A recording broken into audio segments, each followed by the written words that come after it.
Tayakta gevelim beri 2 gün oldu tayağını taşadım indi özüm yürükmez.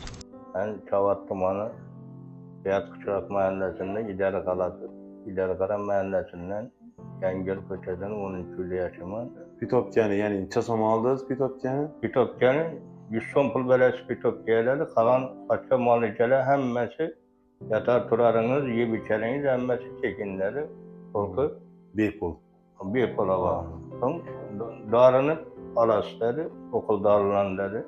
Küllik tolavuzda sizden hiç kim, hiç kanli tolav töleysiniz dep soradı mı bize? Məmuriyet tamanından, klinikemiz rahbarları tamanından? Soramadı. Milli gepsizlik yok dediler.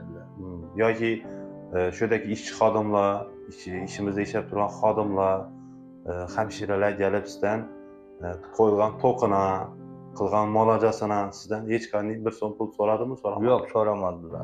Şu Pitopka bilen geldiniz, Ama darmanınızı öz hesabınızdan aldınız Ama ve bir pul yatıpsız hazır bir yapıl günde. yattı oranı Siz yatmış. klinikemizde kanday kemçilikle sezdiniz yoki kanday memnunçilikle oldu siz tamam. Şimdi mahallekin kemçilik seçiliyor. Rahmet verdiler.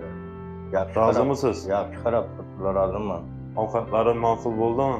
Avukatları makul, acayip şüyli, noyli olmasak şu avukatlar.